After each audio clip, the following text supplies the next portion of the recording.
I wish I understood the stock market. Nothing happened. Users of Reddit's Wall Street Bets forum have helped bid that stock up massively this week. Some will make money, some will lose money, but that's just the way the markets always work. In my previous documentary called The Money Illusion, we discussed what exactly money is, its use case, along with the added value of investing. But guess what? There's more.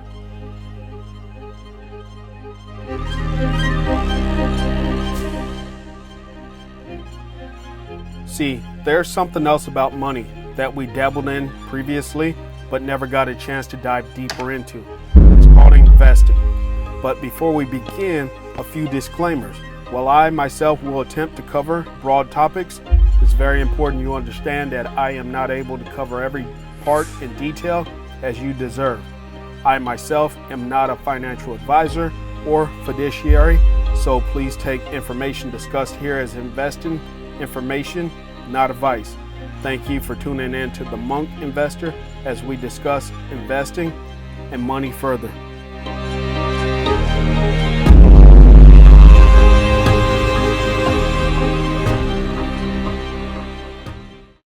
Inflation coming down in a clear and convincing way. I think that bringing inflation down should be our number one priority.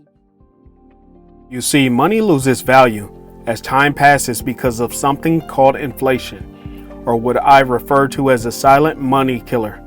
Most countries aim for an inflation rate around 2 to 2.5% annually. What that number represents is the percentage your money loses annually in buying power. Anything less than 2% is deflationary. So for example, if you store $100 in the bank and the inflation rate is 10%, your buying power loses $10 and therefore leaves you with $90. That loss of buying power over time has implications for your savings. Therefore, in order to outpace inflation, there's only one solution. It's called investing, which means expending your money with the expectation of profiting more money than you initially invested.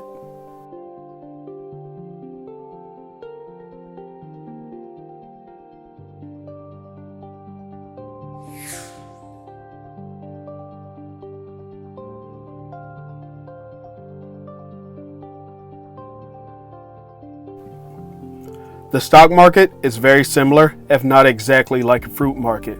They both have exchanges, both have products in which you can buy or sell. Markets are simply vehicles of exchange and they vary in products. For instance, a fruit market deals with the buying and selling of fruit. A clothes market deals with the buying and selling of clothes. Yeah, this is the perfect dress for you right here. This is an all-purpose style, all-purpose dress. You know what that means, all-purpose. You can wear this to work and then go straight to happy hour. Put this on, bling, bling. How much? I let it go for about $40. $40? A real estate market deals with the buying and selling of houses. And last but not least, the stock market deals with the buying and selling of stocks, so on and so forth. Stocks, shares, or what some refer to as equities are all interchangeable words.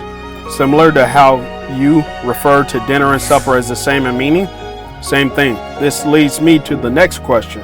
But what exactly is a stock? You see, a stock represents ownership of a company, which essentially gives you ownership.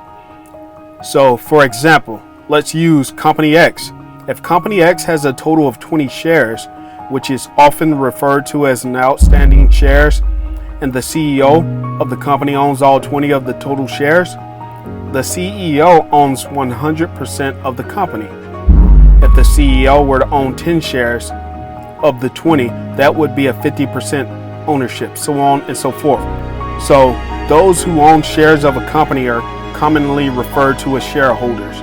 But imagine for a moment you're the CEO. Why would you want to share ownership in your company anyways? You see, in order for you to grow or expand, you will have to raise money, or what they refer to as capital, in the finance world. is several ways to raise capital, which the most common one is a bank loan, which entails borrowing money, but that comes with a risk or having to pay an interest rate on the money borrowed. Another option is going private and the issuance of shares to your friends and family who trust your vision. The third option, which is the most common route for a private company, is taking it public, which you may hear it commonly referred to as IPOing, which stands for Initial Public Offering. Now that you have taken your company public, the shares can be purchased by anyone, which takes your company from private to public ownership.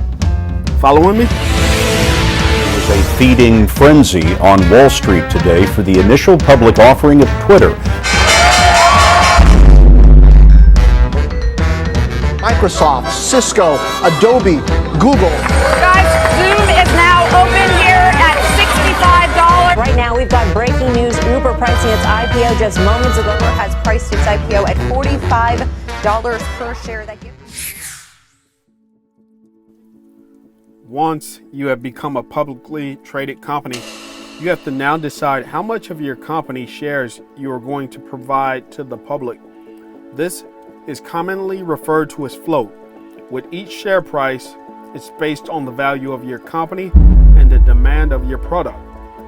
The shares that have been created for public issuance now are listed on a stock exchange.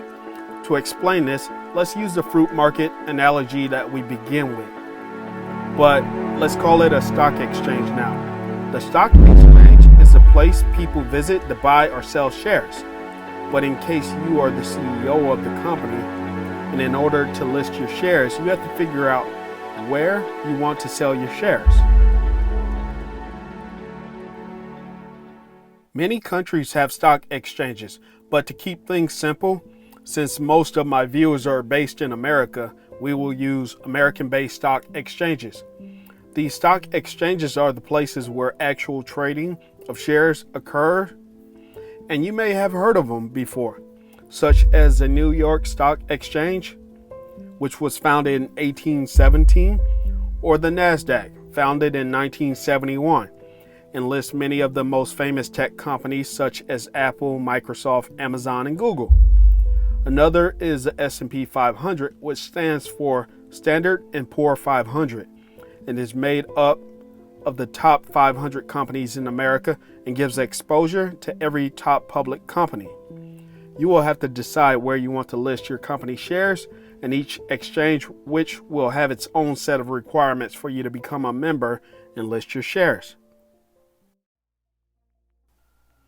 Now, let's talk about the three-party system that allows for movement of shares on exchange markets. You have the stockbroker, that's one. The stockbroker who purchases and sells stocks on behalf of an investor and acts as a middleman. I'm quite sure you have seen images of stockbrokers before, even if a bit unfamiliar with their role. My name is Jordan Belfort. The year I turned 26, I made $49 million, which really pissed me off because it was 3 shy of $1 million a week. Making a name for ourselves. Now, on to you. 2. The retail investor, which means you buy or sell individual stocks at the market from the stockbroker who does business on behalf of companies such as Apple or Microsoft.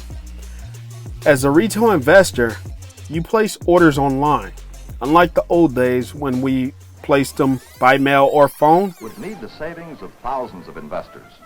So it was here on the streets of Manhattan, amid the courtly manners of that bygone day, that many of the first stock issues in America's biggest industries were bought and sold. These orders can be placed online through brokerages such as TD Ameritrade, E-Trade, Fidelity, and last but not least, Robinhood. Robinhood will pay $65 million to settle with the SEC on 2 key issues. The first, regulators say Robinhood didn't tell customers the whole story when it came to free trading. From 2015 through 2018, the SEC says Robinhood put misleading statements and had omissions on its website when describing its revenue model. Clients you have are absolutely... Talk to clients. Your only responsibility is to put meat on the table. In order to set your purchase order up, you need to find out what company you are buying shares from. You can either type in the name of the company or use a ticker symbol.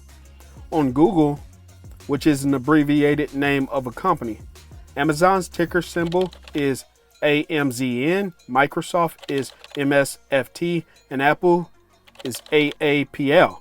So that is the ticker symbol for the company that you're listing on the stock exchange.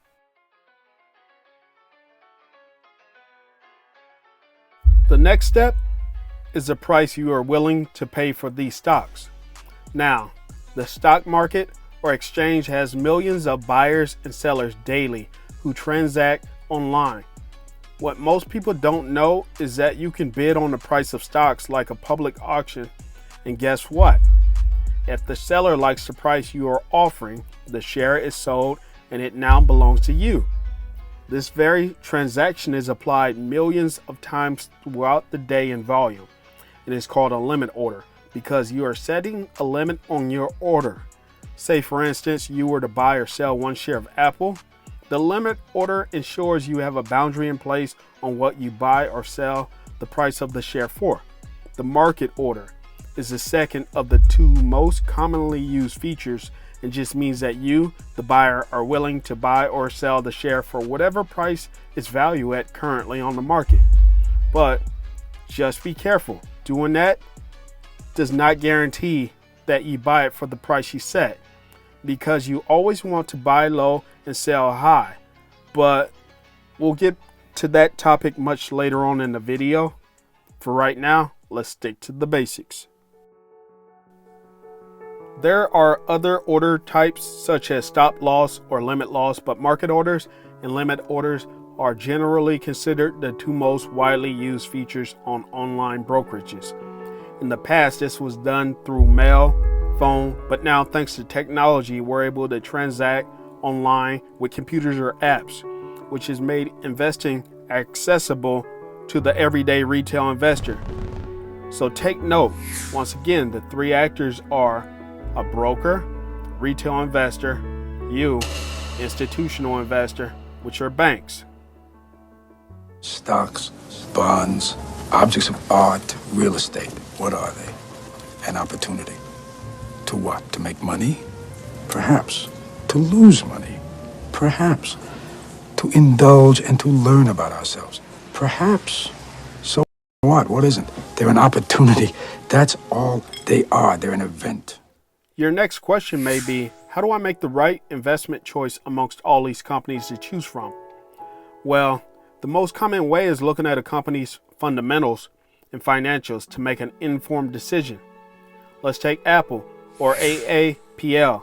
It's universally recognized as one of the top companies, if not the top company in the entire world. And that's because they have an excellent business model, cash flow, and it's managed by one of the best CEOs in Tim Cook, who took over for Steve Jobs. So it doesn't take a rocket scientist to know Apple has a very bright future in continuation of its past. You, the retail investor, which means that you individually trade stock for yourself with less capital, unlike an institutional investor, which is in reference to banks, hedge funds, and pension funds, which invest large amounts of cash in the millions, billions, and trillions on behalf of clients. So similar to your 401k, which is led by institutions. These institutions have the cash flow to move markets up or down in price, often disrupting the flow of the stock exchange. Well, you may not have traded, but you tried telling the feds you didn't commit a felony. What do you mean? You know exactly what I mean. They not only have the best market analysts, but computers, which are complex machines that digest algorithms and are nicknamed algos. But the goal of this video isn't about institutions though. It's about you and I, the retail investors. The ultimate goal of every retail investor is to buy a share for a low price and sell it for a higher price, equaling a profit, which is commonly, sometimes annoyingly referred to as buy low, sell high. But How can you figure out which stocks will go higher in price versus fall? It's predicated on supply and demand, which largely hinges on a company's future. If the general public or market sees value in a company's future, the stock price tends to rise. So those go up and up and up. If the general public or market doesn't see value in a company's immediate or broad future, then it declines, generally speaking. So those stocks, untouchable. Sell. I'm going to say that to you many times. This doesn't include the more complex terms like buybacks, macro, microeconomics, or geopolitical matters such as Russia, Ukraine, but that's not the purpose of this video. The purpose of this video is to give you a broad understanding of how the stock market operates. The biggest takeaway you need to know is that many factors impact the price of stocks. Like, let's say, a change in CEO, such as Amazon. Jeff Bezos, chief executive for nearly 30 years of Amazon.com, ever heard of it, is stepping down. The announcement sent shockwaves through the business and tech community. You see, nothing is ever linear as it pertains to the stock market. It's full of peaks and valleys, highs and lows. So it does require some attention, which takes us to another part of investing.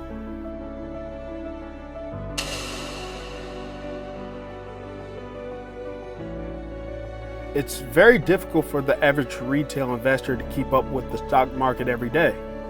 But what if I told you that there's a way for you to invest that requires very little time management? It's one of the oldest ways of investing, but most people don't have the patience to do it. But it's been proven time and time again to be the most profitable way of investing. It's called long-term investing. You may be wondering, what exactly is long-term investing? Well, long-term investing is the buying of shares and holding them for long periods, sometimes years, till you reach profit. Billionaire investor Warren Buffett, you may have heard of him, is known for value investing. But what exactly is value investing, Monk? Well, value investing is a strategy where you look at a company's fundamentals, assets, and liabilities, and you find undervalued companies at bargain prices, which over time has proven time and time again to work. I mean, come on, it's Warren fucking Buffett. Two things needed in the system. The one that's needed overwhelmingly is liquidity. I mean, when people are trying to deleverage, there has to be somebody there to buy. And there's another type of investing that is commonly referred to as short-term investing. This type of investing consists of trading stocks very frequently, sometimes holding them less than a day, or if you're a day trader, an hour. It's very intense, time-consuming, stressful, and it can be very risky. Most people want to be able to make a passive income outside of a 9-to-5. And if you like the time and energy, value investing is a route I suggest for setting and forgetting. We're adding a little something to this month's sales contest. As you all know, first prize is a Cadillac Eldorado. Anybody want to see second prize? Second prize is a set of steak knives. Third prize is you're fired. Day trading takes time. And if you don't have the time and you don't have the options to trade daily, it's going to eat you alive. I want your heart. I want to eat your children. Now is the time. Welcome to indexes. Indexes measure the overall performance of a basket of securities, and it's the heartbeat of the stock market. So you're able to gauge the overall market. For instance, you may have heard of the Standard & Poor's 500, commonly referred to as the S&P 500. The S&P 500 measures the top 500 companies, or the Dow Jones, which is commonly known as Dow 30, and it measures the top 30 companies in the US or overseas, the FTSE 100. And that tracks the top 100 companies in the United Kingdom. Listed on the stock exchange, you'll see many of these companies that are within the S&P 500, the Dow 30, and the FTSE 100. They give exposure to individual companies, But what if I told you that you could gain exposure to a fund that had all these companies in one basket under a single stock that would allow you to gain exposure to the stock market as a whole? Enter ETFs, which stands for Exchange Traded Fund, which is simply a way for you to have exposure to a relatively safe investing basket or nest of companies. The S&P 500 is an index that has 500 of the top companies in America, such as Apple, which its ticker symbol, as we previously discussed, is AAPL, or Microsoft, which is MSFT, or Tesla, TSLA. Still not understanding it? You gotta learn the difference between guns and butter. There are two types of niggas in this world. There are niggas with guns and niggas with butter. Now what are the guns? The guns, that's the real estate. The stocks and bonds. Artwork, shit that appreciates with value. What's the butter? Cars, clothes, jewelry, all that other bullshit that don't mean shit after you buy it. That's what it's all about. Guns and butter, baby. You little dumb motherfuckers. For those still not understanding it, I'll use a sports analogy. ETFs are similar to an all-star team in sports. Imagine having a team with LeBron, Kevin Durant, Steph Curry, Giannis, and Luka Doncic to carry your portfolio. When LeBron is not performing well, Steph Curry and Kevin Durant can share the load, so on and so forth. Or a music-related analogy. Imagine having a team of mega stars such as Adele, Kanye, Jay-Z, Eminem, and Beyonce. So hard motherfuckers wanna find me. That shit. Yo, his palms are sweaty, knees weak, arms are heavy. See, the strength of the team lies within and not on one single individual. I even created a video you may want to check out comparing SPY ETF to the Super Friends or Justice League.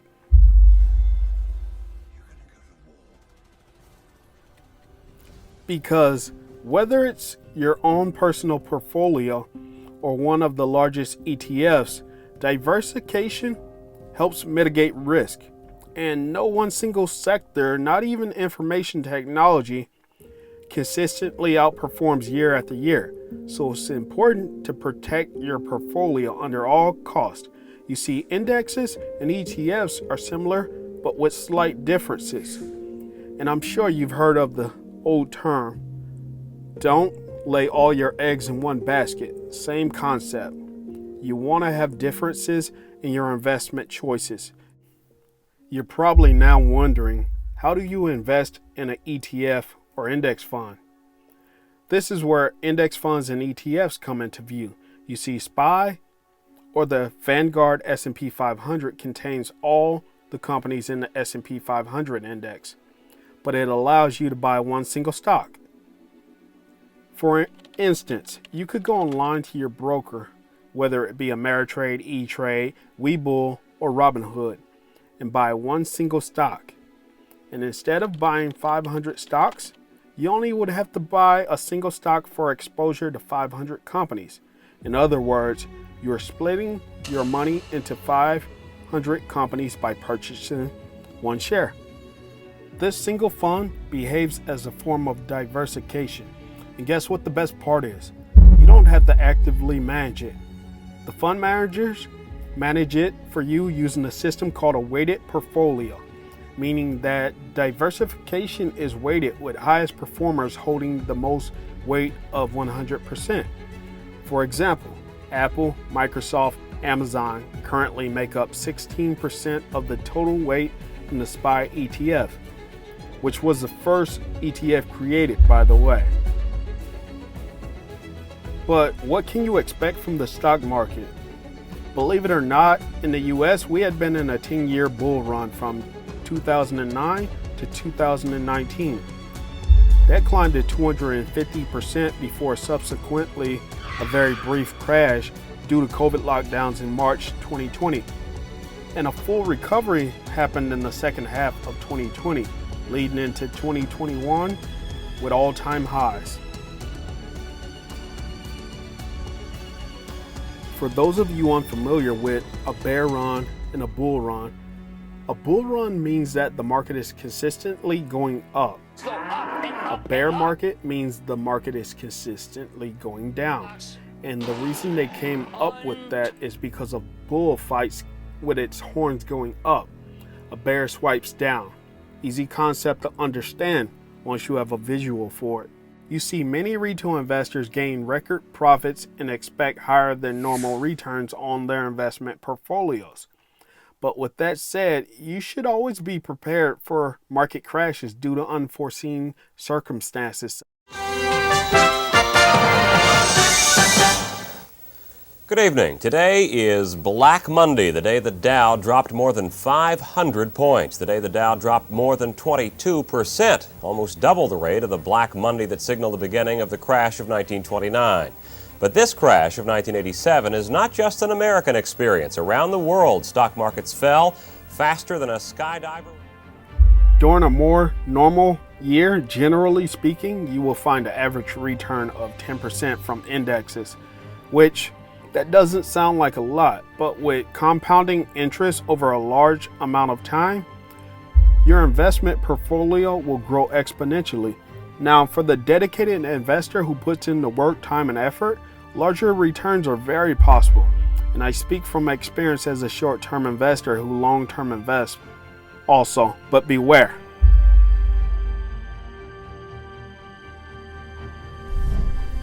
The FBI arrested him this morning after he told senior employees yesterday that his business was a giant Ponzi scheme. Wall Street veteran Bernard Madoff has been arrested and charged with running a $50 billion Ponzi scheme. Prosecutors claim that he lost some investors' money on bad trades.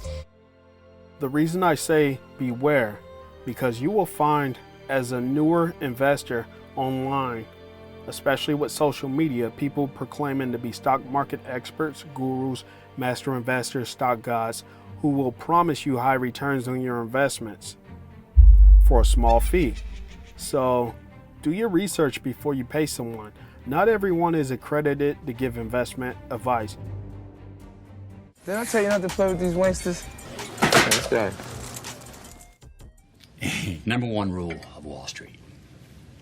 Nobody, I don't care if you're Warren Buffett or if you're Jimmy Buffett, nobody knows if the stock is going to go up, down, sideways, or in fucking circles. Least of all stockbrokers.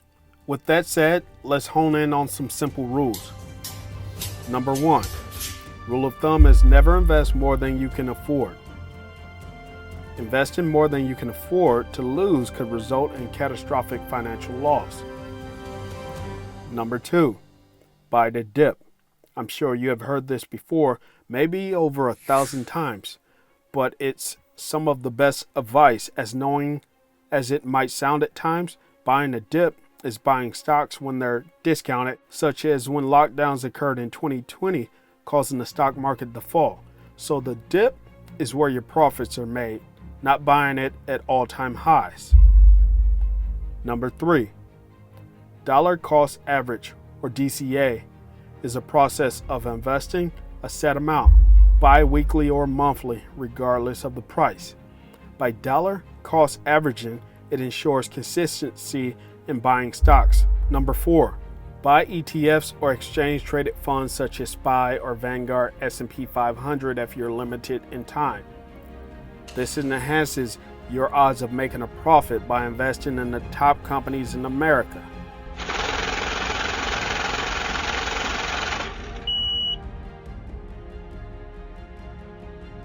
Number five, do not panic sell.